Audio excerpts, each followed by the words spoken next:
Ceux qui vous disent, pendant la vague, j'ai pensé à ceci, à cela, mentent. Quand elle passe, tu ne penses plus. Tu oublies ce que tu voulais faire, rêvais d'être, croyais pouvoir. Le corps seul répond. Il répond avec ce qu'il peut. Il défèque, il se pisse dessus. Il se mange la bouche avec les dents comme une viande. Il brûle ses tendons à crisper la sangle devant. Il bave. Après, chacun dit ce qu'il veut. Il raconte, elle étire, il introduit des mots, il fend ce qui n'est qu'un roc de peur brute. Ce que je pourrais, moi, vous dire, à vous, tas d'abrités blottis dans vos cages de pierre, quand vous nous interrogez du beau milieu de vos villages, là, demain ou dans 6 jours, je vous vois déjà, les rescapés des puits confortables, des burons lissés à l'enduit, qui brillent, avec vos joues murées de fin de soirée, oui, au soleil rougeau qui brille dans vos verres transparents, à attendre qu'on vous dise, qu'on vernisse la blocaille de l'exploit. Ce que je pourrais vous dire, c'est que sous Furvent, n'en parlons plus. Sous Furvent, il n'y a rien à dire. Juste survivre quand ça vient cogner à la porte du front. Parce que ça n'enveloppe plus ni ne submerge ou autre mièvrerie. Ça frappe à coups de merlin dans les fissures des eaux. Juste tenir, la nuque arquée, qui casse vers l'arrière, sous le choc. Tenir. Voilà. C'est ce que je viens de faire. Et j'ai le bassin scié par la sangle. Ça va? Ça va les gars? Qui est blessé? Eh, répondez, putain! Des borborigmes me fusent, des grognements de bêtes tordues qui ébrouent leur fourrure après un déluge. Quelques rafales lavent encore la cuvette, dispersant un peu de sable. Quelques trombes rouges sifflent sur le rebord, plongent et s'effilochent. Mais le gros des vortex est passé. S'annonce un répit, peut-être d'une demi-heure, bien que je redoute les crônes qui vont se former dans la turbulence du sillage. Dans les grandes largeurs, ça s'est déroulé comme je l'espérais. Le pire n'est jamais sûr, dit-on, quoiqu'il s'en soit fallu de très peu.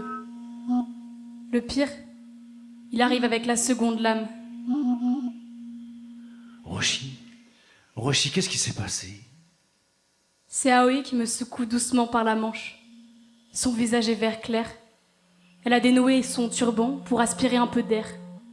Mais aucune couleur n'a encore eu le courage de venir irriguer cette peau qu'on lui envie, la plus souple et la mieux préservée de la horde. Même hébétée, elle conserve sa grâce et sa légèreté enfantine. Tu veux vraiment le détail? Oui, je veux comprendre. Tu vois l'arête vive, là-haut sur la crête. Oui. Le flux a décollé au niveau de ce bord d'attaque, pour recoller peu à peu au milieu du pack, à notre hauteur. Devant, ils étaient en relative dépression, aspirés vers la digue, tandis que l'arrière de la horde subissait une pression maximale.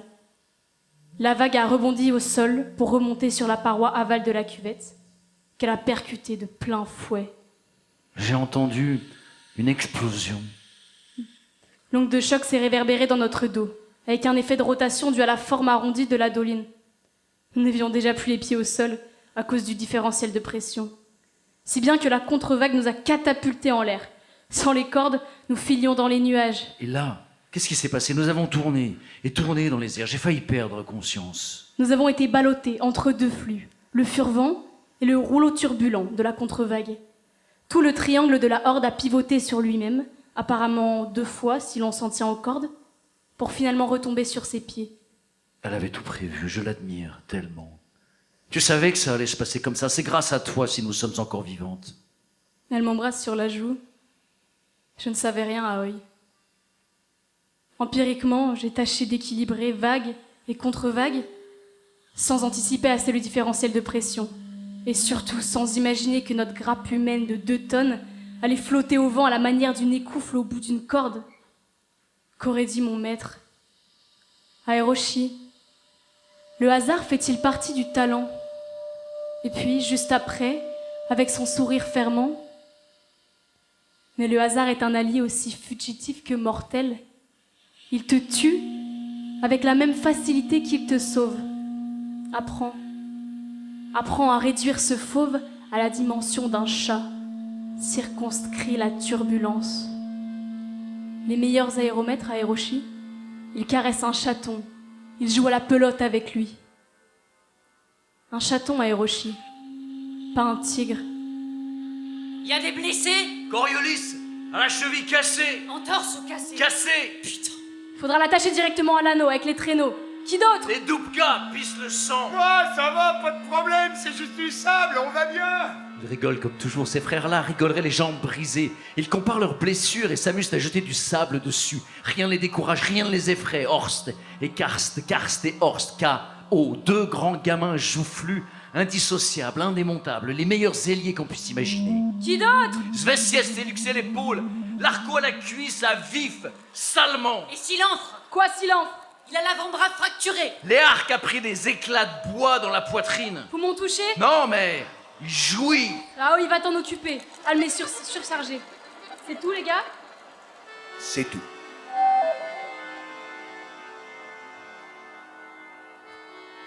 Comme presque tout le monde, je suis en état de choc, pâteux, sonné.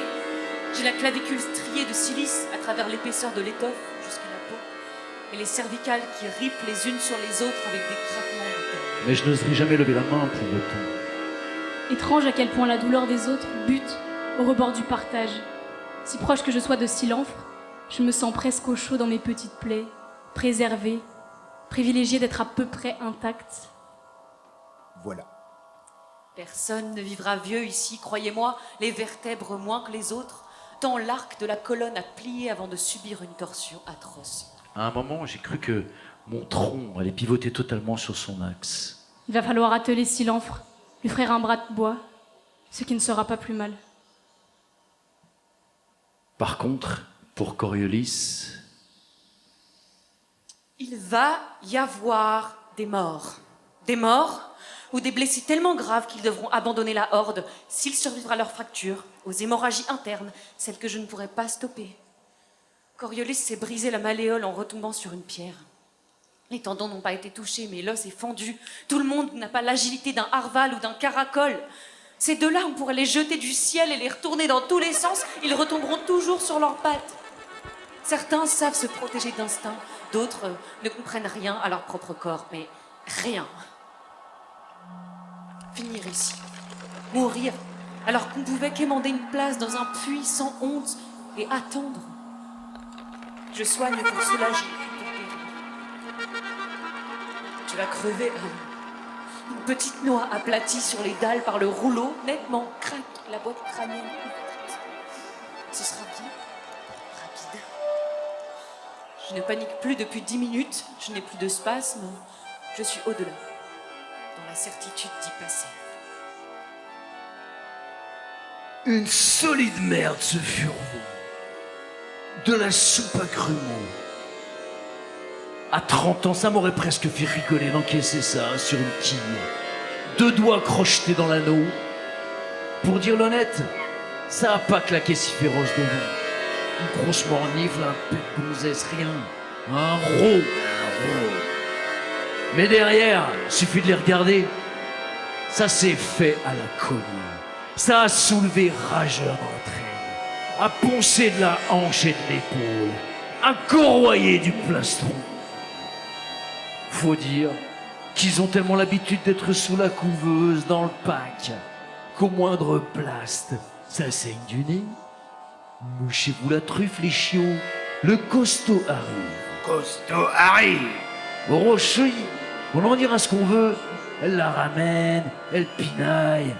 Mais dans sa tête chercheuse avec une éolienne dedans, on finissait tous à croquer du paveton dans la digue. Moi en tête, qu'est-ce qu'on peut? La contre-vague, elle a vibré comme une cloche, dans le Soch. Et R qui voulait se caler tout près à 2 mètres des anneaux. Vas-y le combattant, montre-nous. Toute la horde crabouillée sur le granit. Ça aurait eu de la gueule pour notre légende. 34e horde. 34e horde menée par le 9e Golgoth. Avenir prometteur, excellente trace, meurt connement, écrasé contre un mur sur une erreur de lecture d'une cuvette. Enterré avec les morceaux. Salutations à la 35, à vous Laval. Tout en replaçant une girouette sur son épaule, Orochi s'est approché de moi. Sababéol n'en finissait pas de changer de cap. Ils arrivent, m'a-t-elle dit. Qu'est-ce qu'on fait? Elle sait bien que Golgoth ne bougera pas, que Pietro refuse d'en affronter la réalité et que les autres soit les redoutent sans les connaître, soit les recherchent sans en comprendre les risques. Il y en a beaucoup? Tu as eu le temps de monter au sommet du Pharéole? Disons des dizaines. Quelle taille? Les crônes les plus petits ont le volume d'un corse, les plus gros pourraient tenir dans la doline. En forme d'œuf? Oui, certains sont plus ronds, mais ils s'allongent en dérivant. À quelle vitesse? Suffisamment lente pour les éviter s'ils traversent le port. Mais je ne voudrais pas paniquer Alm, qui est déjà sous le choc des blessés. Ni Aoi. Il faut en parler à Caracol. C'est déjà fait. Il dit qu'il peut en déchiffrer certains par leur couleur, parfois au son ou à l'odeur. Et toi? Mon maître m'avait appris à lire certains glyphes récurrents sur leur enveloppe, mais rien remplace l'expérience. Et toi? Moi, je ne suis qu'un scribe. Sauve. Tout ce que je sais vient des carnets de comptes. Pas une horde qui n'en ait parlé, tu t'en doutes. Chacune avait sa théorie, ses certitudes, ses conseils, sauf qu'on n'en a jamais récupéré les carnets des hordes qui en sont mortes. Ça limite l'intérêt de mon savoir. Je peux repérer les crônes purement physiques, les plus simples. Et encore. Voilà les premiers. Laissant les autres à leurs soins, nous grimpons sur le pourtour de la doline. Sur la plaine, dans un halo de poudre rouge, parmi les dunes et les creux, ils émergent de tous les points de la ligne d'horizon, sans ordre intelligible, épars et progressivement, à la façon de cumulus lissé et mat qui serait sorti d'une boucle dérobée du vent. Des points argentés, pas plus gros qu'un ballon, se forment également et se délient. On dirait une armée. Une horde plutôt, mais sans un Golgoth pour le mener. Plutôt sans Pietro et toi. C'est vous qui assurez l'unité du groupe. Si le vent a recommencé à forcir, son influence paraît nulle sur l'allure du prône qui s'approche de nous à la vitesse d'un pas humain. Guère plus. Il est à moins d'une centaine de mètres maintenant. Une angoisse s'instaure. Elle monte à le regarder silencieusement glisser dans notre direction avec sa forme de bulbe, de cocon oblong aux parois flottantes qui étanchent la lumière. Alentour du crône, le vent comme se tait, le son se dissout et s'éteint. C'est une forme de silence épais qui dérive. Une présence sans visage ni morphe appropriable, mais dont on pressent physiquement la puissance. Laisse-le s'approcher. Il est à présent à 10 mètres de nous. Je m'écarte. Orochi est plus courageuse. Elle attend. Des rafales de sable filent à travers sa carapace et ressortent de l'autre côté en petites billes luisantes, mouillées, qui adhèrent à la terre. Orochi a le même réflexe que moi, sans doute idiot, de jeter des poignées sur l'enveloppe du crône. Les grains se cristallisent puis fondent à l'intérieur. De près, la surface n'a rien de très organique. Elle ressemble plutôt à cette nappe de métal liquide, fluente, que Léarque obtient parfois à haute température dans son creuset. Rien qui donne envie, en tout cas, d'y risquer la mort. Je jette une pierre. La pierre traverse le crône comme de l'air et elle réapparaît. Intacte. Intacte. Pour être précis, on dirait qu'elle sort d'un ruisseau. Remets-la à l'intérieur et attendons qu'il l'assimile. Orochi replace la pierre dans l'axe de dérive du crône. Avec son allure de fantôme lourd, le cylindre fluide, le crône passe devant nous. Il doit faire dans les 5 mètres de haut sur 5 de large et une trentaine de long. Et pour qui scrute attentivement, pour qui sait où porter le regard, il est couvert de glyphes, à moitié fondus dans le gris plomb des parois.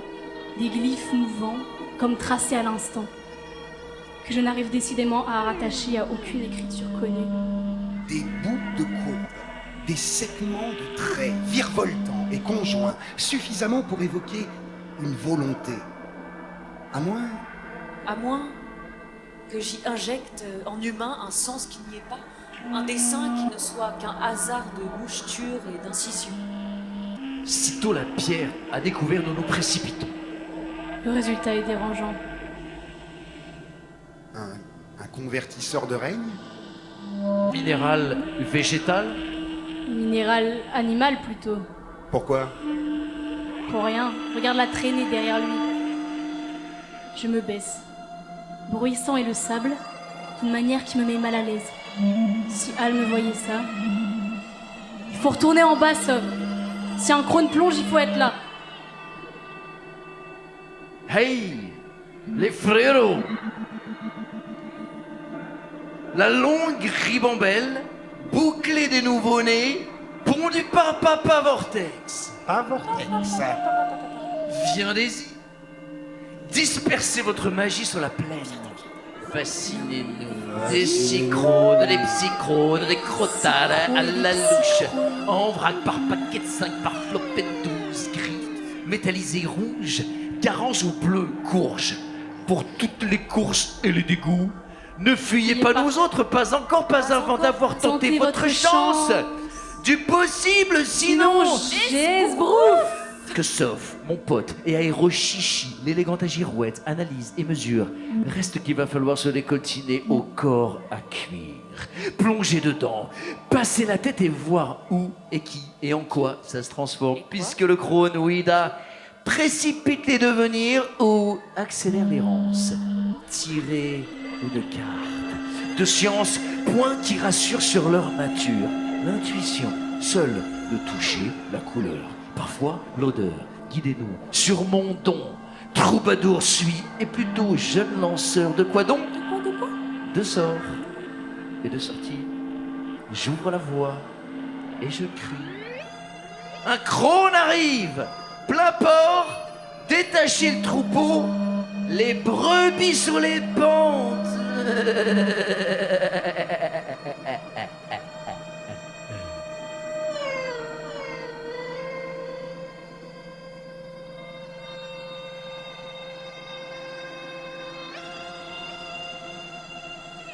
Dans le flot, ni au rocher, ni moi ne l'avions repéré.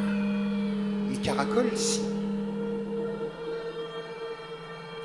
Un œuf presque parfait de 10 mètres de long, avec une gangue d'aspect recueilli. Un indice? Les ordiers qui s'étaient attachés se détachent, les mousquetons s'ouvrent et claquent. Une partie du groupe s'approche précautionneusement de la masse. Quoique personne aussi près que Caracol, qui flatte le flanc du crône avec la paume, sans toutefois oser plus. Inconsciemment, Pietro et Golgoth se sont tournés vers nous. Al m'a reculé au fond de la cuvette, avec Aoi et quelques autres. L'Autoursier, les Dubka, Svetsies. Sans hésiter, Karak a lancé son bout à travers le crône. Le bout entre et ressort, trace un N, court, puis revient en retraversant la masse dans toute sa largeur pour mourir dans les mains du troubadour. Caracol examine le bois poli avec une avidité de chercheur. L'attention tout entière se porte sur son visage de faune, que brouillent ses mèches volantes et ses mimiques. Il paraît d'abord surpris, puis dépassé, puis la clarté de sa joie explose. Je sais. Enfin, je crois. D'ivoire. Deviner. Quel trou du cul! Je te pousse dans le crône et après je te vis. Est-ce qu'il peut comprendre, je ne dis pas accepter, juste comprendre, qu'il existe des moments propices à la plaisanterie et d'autres, non. Les glyphes sont quasiment figés. On les dirait gravés dans la gangue. Je l'adore. Il me fascine. Il est tellement tête brûlée, foutraque. Si je dois y passer, je garderai au moins cette image en moi, sa vie libre, son rire. Il ne ressemble à personne. 3, 2, 1. Perdu! C'est un pétrificateur! Il a raison. Bien vu. C'est la seconde fois que j'en vois un. La première, c'était un dessin dans un carnet de contre. Une horde qui avait perdu 2 hommes, de nuit, statufiés dans leur sac de couchage. Même texture de l'enveloppe, même type de glyphes, hiératiques et brutaux. Coriolis, Silenfre, vous êtes sauvés! Venez vite! Je voudrais bien lui obéir, mais je ne peux plus poser le pied au sol. Écartez-vous, laissez venir les pattes cassées. Réparation immédiate et sans douleur. Satisfait ou pétrifié. Oh, qu'est-ce que tu racontes? Que Silenfre place son bras à l'intérieur du crocrone. l'os sera ressoudé. Comme souvent avec Caracol, comme souvent avec Carac, nul ne sait où commence la farce, si seulement elle a commencé, et quand elle s'achèvera. Le sérieux reste chez lui indémêlable du jeu, cousu dans la même étoffe gestuelle et verbale, la même malice filant. Du troubadour, il offre l'incarnation la plus éclatée, le pur brio au quotidien, infatigable et fatigant. La scène où il se produit a la dimension de la terre, et son rideau de ciel ne ferme depuis plus longtemps. Plus grave est l'événement, plus fantasque ses écarts, et plus frivole l'attitude. Tu blagues encore ou... Fais-moi confiance, regardez donc le bout. Les fibres se sont minéralisées. Mais si c'était autre chose, tu jettes ton bout et hop, tu comptes plus. Alme a su monter sa panique. Elle fonce vers nous. Elle hurle. Il est hors de question d'enfourner des blessés dans cette chose. C'est du suicide. Alme, les os vont se reformer. Mais oui, crois-y, le bras entier va se pétrifier. La peau, les tendons, la chair, les nerfs, tout. De la pierre, à jamais. Caracol sourit de plus en plus largement, s'assombrit par vagues, sourit à nouveau. Je suis prête à essayer s'il le demande. Au point où j'en suis, à la prochaine vague, j'irai de toute façon. Je ne pense pas. Le crône est d'ordinaire sélectif. Il produit d'abord ses effets sur ce qui lui est structurellement proche, puis sur le reste, par cercle décroissant d'affinité. C'est une loi qui a presque toujours été vérifiée. Oui, presque toujours. Presque toujours, Orochi. Comme on a presque toujours eu de la chance sous Furvan. Mais aujourd'hui, vous voulez vous débarrasser de Silenfre et de Coriolis? En faire un tas de cailloux? Le crône agira sur les os en premier. N'en sais rien, Alma a raison. C'est de la folie. Coriolis, n'y va pas. Caracol dit n'importe quoi, il fait son cirque, laissez tomber. N'importe quoi, je dis n'importe quoi. Le troubadour passa derrière Talveg et lui chippa son marteau. Il avisa une pierre plate, s'accroupit et posa une main dessus. De l'autre, il tendit le marteau à Erg. Vas-y, frappe. Erg le regarde, interloqué. Il a pris le marteau par réflexe. Vas-y, puisque je dis n'importe quoi. Arrête de déconner, je vais t'éclater la main. Éclate, si je le fais moi-même, on croira que je triche. Faut pas faire ça, Carac, faut pas faire ça. Passe le marteau à quelqu'un d'autre. Dépêchez-vous, le crône dérive et la seconde vague se prépare. Tout le monde le regarde, effaré. Talveg, puis Sov, essaye de le raisonner. Perd du temps, dangereusement. Nous devrions déjà être arrimés aux anneaux. La lumière s'obombre. Le crône longe le bord de la doline. Vous commencez à me péter les burnes. Filez-moi ce marteau. Golgoth n'entre pas dans son jeu. J'entre pas dans son jeu, j'en sors. Golgoth arrache presque le marteau des mains d'Erg. Il écarte tout le monde du bras et s'accroupit à côté de Caracol qui tient sa main bien à plat sur la pierre. Quel os? Les phalanges du majeur et de l'index golgothine. Les gars, déconnez pas. Le son est mat et très pur. Golgoth n'a pas hésité une demi-mesure. Il a fracassé les doigts de Caracol. Le troubadour se roule de douleur dans le sable. Débile, vous êtes débile. Il se relève et titube jusqu'au crâne. Avec un visible effort, il replie ses 3 doigts valides et trempe index et majeur dans la paroi du crâne. 30 secondes plus tard, il retire sa main.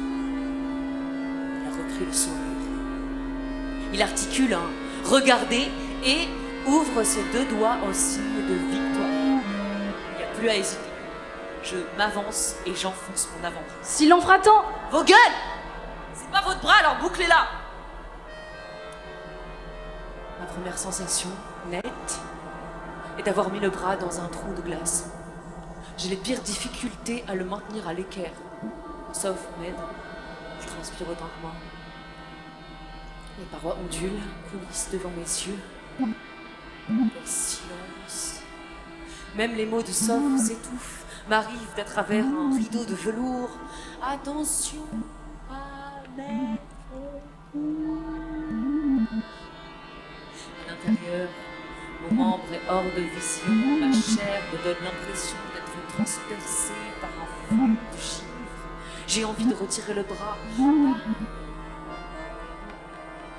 Je n'arrive plus à bouger le coude. Ma fracture cesse de me lancer, d'agiter ses aiguilles. Ça durcit dans l'aubier du bras comme si on y glissait une barre de fer. Sors-le. Sors ton bras maintenant. Je le retire. Ma peau est pailletée. Sans même m'en rendre compte, je secoue le bras pour le réchauffer, je le tâte. Le sang revient doucement, irrigué. Et alors? Alors, je crois que c'est ressoudé. Puis ce fut le tour de Coriolis, porté par 4 mâles diligents, dont la malléole ressortit recalcifiée. Très bien. Elle tenait à nouveau sur ses jambes, suffisamment pour prendre la seconde vague debout. À l'évidence, nous n'étions pas prêts mentalement à la subir. J'avais beau examiner la doline, recalculer ses dimensions, interpoler l'inclinaison, les ruptures de pente, simuler l'écoulement local, je butais sur l'ampleur du vortex qui allait nous aspirer. Sur quel axe giratoire? À quelle vélocité? Jusqu'où? Les autres attendaient mes instructions avec confiance. Golgoth m'avait entièrement délégué le contre, mais au fond, je savais à quel point mes choix n'étaient qu'une passerelle, avec 3 câbles théoriques jetés sur le chaos. Avoir trouvé ce port était un miracle, certes. Un solide piège aussi. Toute la horde en place, préparez-vous. Nous allons complètement changer de formation. Léarque, peux-tu nous sortir 2 piquets de fer? Erg, tu l'aides à les enfoncer le plus profond possible, en ces 2 points, ici et là. Les autres, 10 cordes cette fois-ci. Remplacez celles qui ont souffert. Vous vous placez en lance-pierre. Quoi? En lance-pierre, en lance-pierre. Vous avez été formé où? À Berlage ou dans la brousse? Nous allons essayer de limiter le pendule et les vrilles. Les Crones ont assuré une bonne diversion finalement. Ils ont trompé la peur et dispersé l'anxiété. Mais maintenant que nous sommes à nouveau attachés, elle revient viscérale. La stratégie de Roshi est sans doute la meilleure pour le groupe. Elle est la pire pour nous, le faire. Je crois comprendre ce qu'elle espère. Le V du lance-pierre va canaliser l'écoulement dans l'axe de Golgoth, mettre en tension le pack et ainsi limiter l'errance latérale. Soit. Mais à 30 mètres de la digue, debout, sans être abrités par quiconque, nous allons être massacrés par la vague. Je ne m'imagine pas la suite. On ne peut pas imaginer sa mort. Je me projette déjà, après le Furvon, demain, vers le prochain village où l'on s'arrêtera un peu. Je pense à Aoi et à Coriolis, pas à la souffrance. À elle. La petite goutte, la petite larme vivante, brillante, et la torche bleue, boudeuse parfois mais dont chaque mouvement brûle, doucement. Alma a été chercher des bonnets de cuir matelassés. Elle m'en m'en enfonce. enfonce 2 superposés et me bande le tronc avec un haïk, en y intercalant des lattes de bois. Pietro en demande 4 pour ses avant-bras, jette les lattes brisées et verrouille d'une main sa minerve sur son cou entaillé. Je me retourne. Au fond du lance-pierre, en bout de corde, Golgoth a sanglé son casque aux aisselles et son armure en peau de gorse. Alm s'approche, il la repousse d'un grognement. Il sait ce qu'il attend. Il a déjà creusé ses trous d'appui pour les pieds, étiré sa nuque dans toutes les directions, pivoté ses épaules et ses hanches. Je n'ose imaginer ce que ce serait de perdre Golgoth. Si énorme est sa volonté. Il est si terriblement concentré, si totalement la trace. L'esprit de la horde qu'il a à cette densité dans son sang.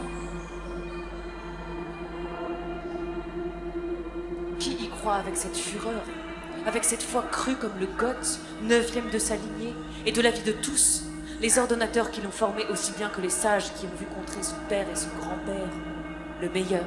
Personne, il le sait.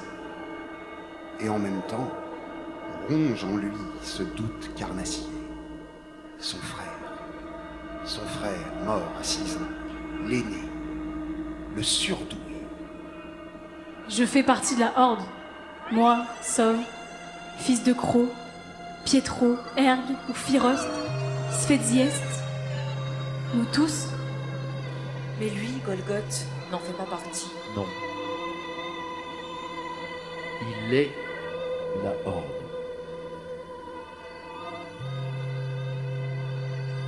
Elle arrive!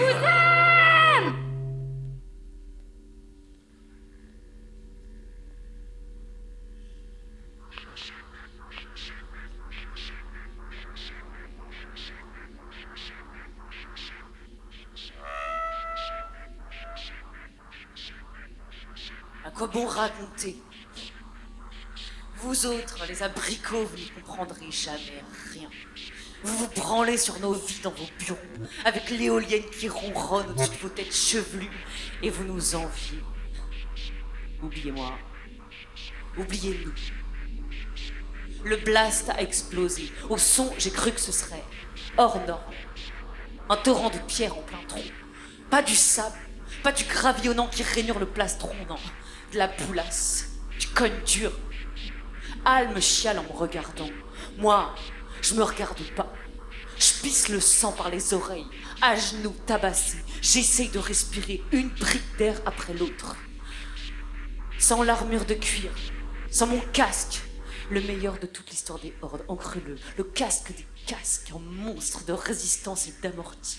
Sans les protège-cuisses, les coques, les coudières en bois, complètement fracassés. J'étais mort. Les piquets de fer ont sauté. Ils ont voltigé dans le paquet. 2 cordes ont lâché devant. On a été balourdés contre le rebord du Sotch, labouré axial, retourné, blindé. Il n'y avait plus personne, je vous le dis. Moi, pas plus qu'un autre. J'ai senti la grande faucheuse qui me bastonnait à coups de manche dans le thorax et qui me disait: là, Gogo, c'est fini. Ouvre ton casque, Allouche. Je suis venu te chercher. Viens rejoindre ton frangin. Il n'a pas fait mieux. T'attends le morceau. Depuis 34 ans. Un château Orochi, pas un tigre. La cuvette est mouchetée de sang.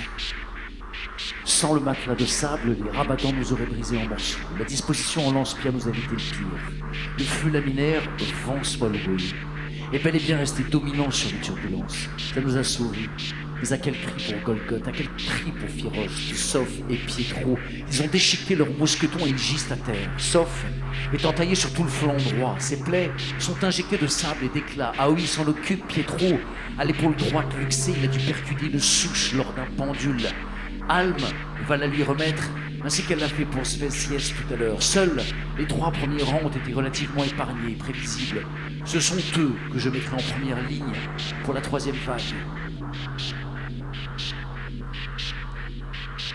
Il y eut à nouveau des crônes qui saluèrent et se retirèrent, en douce. Mais je ne reconnus aucun pote. Des arbres furent refleuris ou recrachés secs, d'autres engrossés de chats.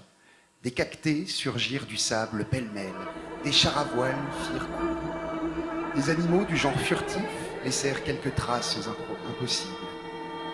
Pour épatant que ça vous paraisse, ce n'est rien en comparaison de ce qu'ils font, les meilleurs, là-haut. Parole de l'Archon. Eux, les muages, ils créent à partir de rien. De vent pur, d'un peu d'air et d'eau, de lumière. Ils façonnent des étoiles, des lunes planquées dans la voûte. Ils inventent le temps qu'il fera. Il faut pousser des forêts sur des couches de brume et de vaisseaux sans voile, tout confort, qui nous larguent discrètement du gibier quand ils nous savent bredouille à la chasse. Il y eut aussi la 3e vague, moins féroce, que nous avons contrée en arc, avec Soph, Golgoth et Pietro attachés aux anneaux, comme de la viande fraîche. Les pauvres, ils avaient foutrement des rues, une galerie de plaies. Orochi, inutile de vous faire un dessin, si, insistez. Orochi aura prouvé une bonne fois ce que nous savions, qu'aéromètre est un art qui se bricole autant qu'il s'apprend, et qu'elle est infiniment digne de son rang. Enfin, pour ce que j'en sais, je dis ça pour frimer. Vous vous en foutez là-haut, les nuages. Vous baillez du brouillard. Vous voulez décidément un dessin? Le voilà.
J'adorais.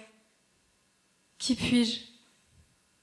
J'adorais cette vaste étendue de ruines d'après la vague, ces villages ouverts à vos vents désormais, ces forteresses en vrac, dérisoires, comme vieillies dans la nuit, avec leurs pierres bradées sur un tapis de sable, autant de bijoux épars à ramasser. J'adorais cette sensation d'homme debout, de lame de chair encore droite sur ce monde horizontalisé, devant ce champ de bataille sans riposte ni ennemi, où rien n'avait été vaincu, mais tout, lavé à grande eau de bourrasque, tout renouvelé et redonné à nos pas, à notre simple trace.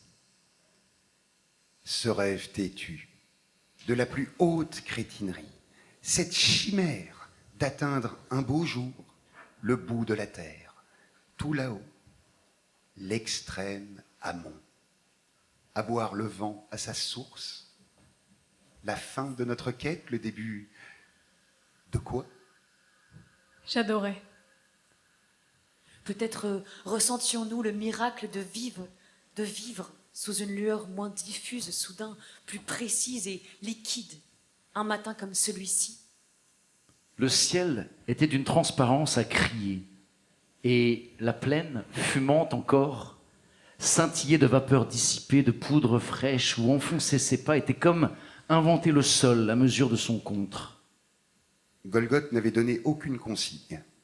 Libre trace, à chacun son rythme et son trajet, au plaisir des trouvailles d'après-furie, à qui buterait sur une bouteille pleine, une hélice intacte, un lièvre variable ou un serval à faire cuire à la broche pour le camp de ce soir. Le vent s'était réveillé sous sa première forme, une zéphirine, la plus propice et la plus douce des gifles de prime aurore. Et nous n'avions pas cherché à traîner nos estafilades au milieu du port par un temps pareil. Mes cicatrices tiraient à chaque mouvement de hanche, mais je n'y pensais même pas. Je humais l'espace rouge. Je signais de la plante du pied, heureux comme un prince nomade foulant un pays de promesses, respirant chaque bouffée d'air avec une frissonnante ampleur, pleinement, puisque j'en avais encore la chance prolongée et poignante. Arval, t'y vas? Y a peut-être de l'eau ou bien des gens à aider. Toi, y aller. Dernier village m'a pris pour un pillard fréole. Tu n'es même pas armé et tu n'as pas d'aéroglisseur ni de char, rien, tu es à pied. Ils sont demeurés. Le village, enfin, le tas de dunes, est à 300 mètres sur la droite. Les puisards sont les seuls survivants que nous ayons croisés depuis ce matin. Et ils étaient à ce point hébétés qu'ils n'ont compris ni qui nous étions, ni ce que nous demandions. Un peu d'eau non souillée, une chaise où s'asseoir, un pan de mur encore droit où adosser nos plaies. Il faut les comprendre. Les dégâts sont immenses. Maisons détruites jusqu'aux meubles, vélichards, éoliennes, parfois tout a été embarqué. Quelques enfants aussi. Les rares bêtes. Les récoltes noyées de sable. Des mois à pelleter, à dégager, à reconstruire sous les rafales, en espérant finir avant le prochain massacre, dans 2 ou 3 ans, et finir mieux, moins ébranlable, à attendre qu'un banc de méduses veuille bien s'empiéger dans les hauts filets ou se faire percer le bulbe à coups de cerf-volant. Car sans la glu des méduses, pas d'enduit mural qui tienne, et sans enduit, pas de miracle. Le calcaire s'érode en 3 mois, les fissures se creusent sous les joints. Il est marrant, Arval. Qui c'est l'éclaireur? Toi ou moi?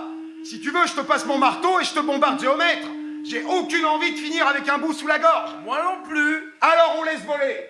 De toute façon, regarde-moi ce merdier, il n'y a plus une verticale. Encore une saloperie de hameau en pisé. À croire qu'ils n'y comprennent rien, ces branleurs d'abrités. Tempête après tempête, ils remontent péniblement les mêmes crottes de terre, pas foutus d'aller équarrir quelques blocs de calcaire et de te caler ça. Ils sont menés par le bout du vent. Il y a une forme de logique là-dedans, tu sais. Ceux qui ne méritaient pas de rester droits s'est fait coucher. On ne sait pas au juste à quoi ça tient. Parfois, à même niveau et même hauteur, pour 2 maisons en gouttes d'eau, bien profilées, l'une survit, l'autre s'éparpille. Comme s'il y avait un secret, une complicité avec la terre que l'une avait quand l'autre... L'autre, on sait après que Terre la tolérait, simplement. Sous ce soleil, les hameaux se lisaient de loin sur l'horizon. Des buttes sombres sur une plage de cuivre. La tempête avait bouché nombre de dolines et aplati les dunes. Nous ne pouvions être devant choix plus clair. Y aller, dans chaque hameau, pour prêter main forte, dégager des corps, sauver peut-être une vie, ou bien passer son chemin. Ceux de la horde qui me précédaient, en bande dispersée, avaient fait leur choix. Ils passaient leur chemin. Qu'est-ce qui s'imposait? Passer son chemin, oui, mais aux autres. La vieille femme chiffonnée pleurait les yeux ouverts. D'autres enfants sortaient du puits. Ils étaient couverts d'une cendre volatile et se secouaient les cheveux. Lentement, ils prenaient conscience des choses. Ils se demandaient... C'était moi qui avais entendu les coups taper contre le couvercle de la trappe. Et Alme qui avait trouvé le puits, recouvert d'une langue de sable grossie de pierres bloquées. Sous la place, n'est-ce pas?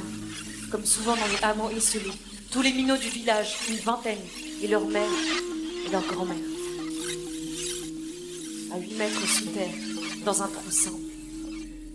Par manque d'espace, les hommes étaient restés blottis dans leur bureau à la surface. Aucun d'eux ne pouvait témoigner de ce qui s'était passé. Le village était disséminé sur 3 kilomètres en aval, une comète de débris. Sans notre passage, qui aurait dégagé la trappe? Il valait mieux ne pas y songer. La trappe s'était ouverte et ils étaient vivants. Au moins cela.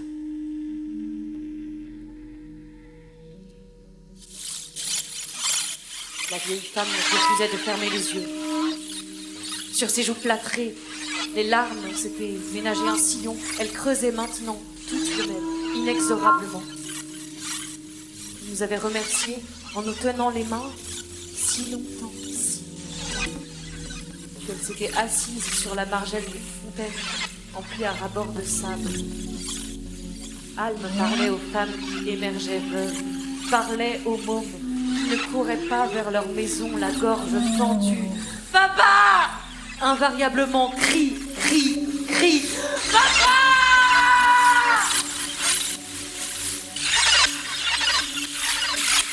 Elle consolait. Elle prononçait je ne sais quel mot imaginable, avancée à la façon de marche d'un escalier abrupt qu'elle procurait maintenant entre là et la croix d'en bas. Cette approche.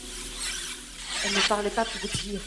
Elle hurlait juste doucement face au silence, face à cette matière qui avait la mort de vouloir prendre, une fois pour toutes, la parole. J'étais incapable de cela.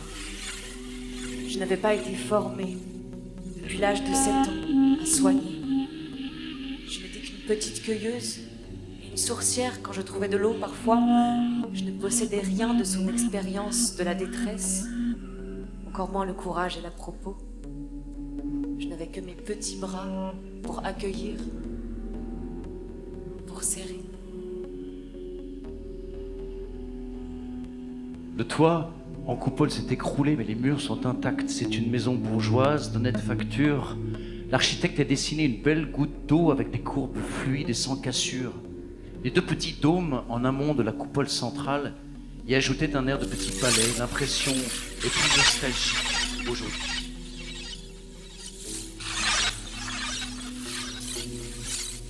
Il était dans le dôme sud quand la vague a frappé. Pourquoi n'y êtes-vous pas allé? Ce qui pourrait être sa femme ou sa maîtresse me dévisage. Elle ne répond point, d'abord elle contemple la rue autour d'elle. Des racleurs armés de pelles se lancent des ordres en fouillant des gravats, du bout, du manche. Ils vont chez les voisins, d'autres notables. Sur quoi prospérait ce village? Il semble riche.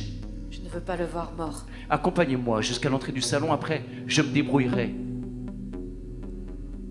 Il n'y a plus de portail à hélice à pousser, ni de double porte à ouvrir. Le furvent a allégé l'étiquette. Sans manière, nous pénétrons dans le salon, l'irruption du désastre. Dans cette pièce magnifique en forme de bulbe, construite sans un angle, serre le cœur. Le haut plafond, baie sur le ciel. La coupole s'est écrasée sur les meubles marquetés. Les fauteuils en cuir profilé, le tapis ovale, des lauses ont tordu l'orgue éolien dont les tubes devaient saillir à travers le dôme. Avec tact, la femme anticipe mes questions. C'est tout le système de distribution éolien qui a été détruit.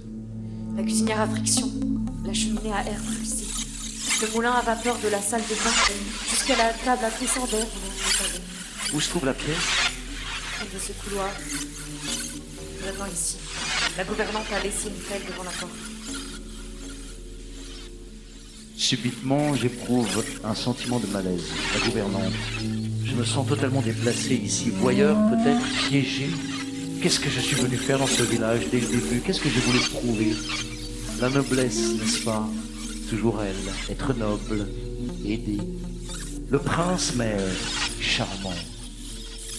Au sein de la horde, qui pourrait comprendre ce que je fais là? Sauf comprendrait.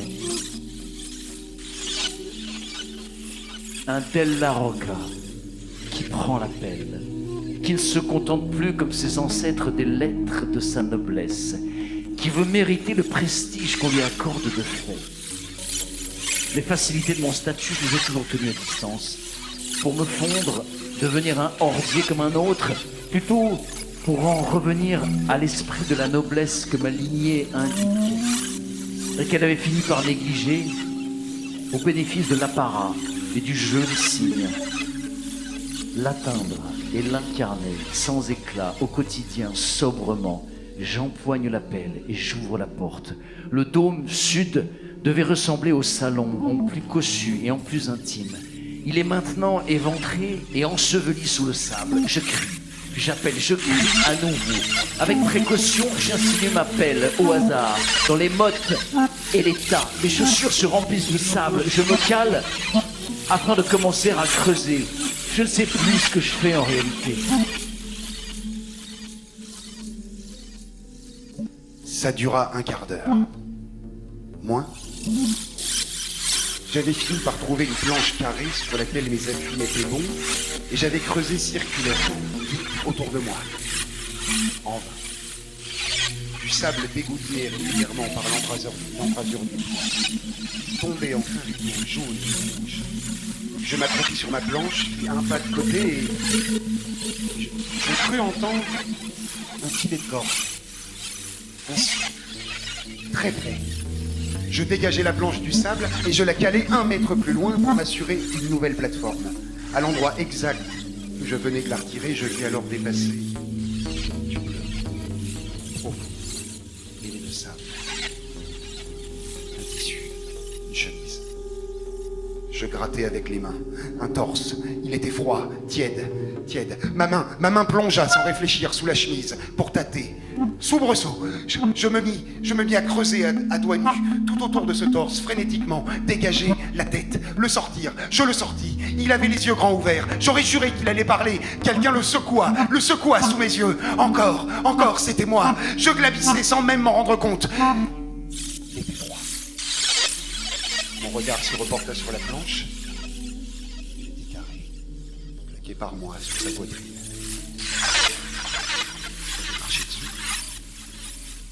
J'avais marché dessus. Je l'avais étouffé. Vous l'avez... Une femme se tenait sur le seuil de la pièce et elle me regardait. La panique. Elle regardait la planche. Elle regardait le corps de son mari, de son amant. Elle me regardait. Vous l'avez... Oui. trouvé? Partez maintenant.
à commencer par la base, j'avais choisi de le faire transposer, la zéphyrie. Souvenir. À l'âge de 8 ans, l'ordonnateur qui formait les apprentis scribes nous avait demandé exceptionnellement de sortir de la salle trouée pour monter jusqu'au toit de la tour. Là-haut, à 40 mètres au-dessus d'Aberlas, il nous avait disposés un à un sur le rebord, les jambes dans le vide, avec une plaque d'argile et un stylet. Fermez les yeux et transposez le vent qui souffle sur vous, celui qui ne marquera pas les turbules. Je le pousse. Il n'ajouta pas une syllabe de plus. Les ordonnateurs n'ajoutaient rien de façon générale. C'était de sombres, de crayeux pantins. Je me souviendrai toute ma vie de cette dictée directe. La première phrase du vent était: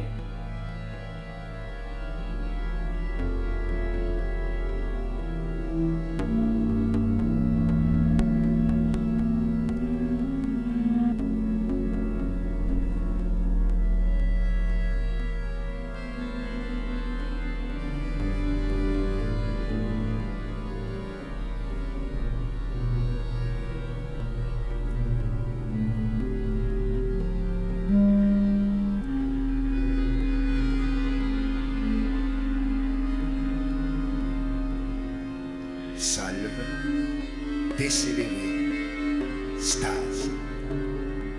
Salve et turbule, décéléré, salve, stase. salve, décéléré, stase, Salve, salve et décéléré, turbule, stase. décéléré, Salve et Salve. turbule, Stase, décéléré, salve et salve, salve, stase, décéléré, décéléré, salve, décéléré, stase, stase, salve, salve, décéléré, stase. décéléré, stase, stase, salve, salve, turbule, La notation du vent, décéléré, qui est en son essence différentielle, stase. n'a rien d'une science exacte. Tout le monde le sait. La perception du temps entre les salves, l'ampleur accordée à une turbulence, la distinction entre un décéléré bref avec reprise de salve et une simple turbule est fine, parfois indécidable. On n'enseigne pas l'exactitude au scribe comme on le fait au géomètre. On nous apprend une précision éminemment plus dérangeante, l'architecture des écarts. Ce sens si poussé chez les meilleurs de la syntaxe qui est pur art rythmique des inflexions et des ruptures. Écrire ensuite, avec des mots, en découle benoîtement. Si bien que les cours de récit, l'apprentissage à proprement parler de la narration d'un événement, ne sont dispensés qu'1 an plus tard. Et seulement à ceux qui ont su capter, en son tissage cadencé, le phrasé du vent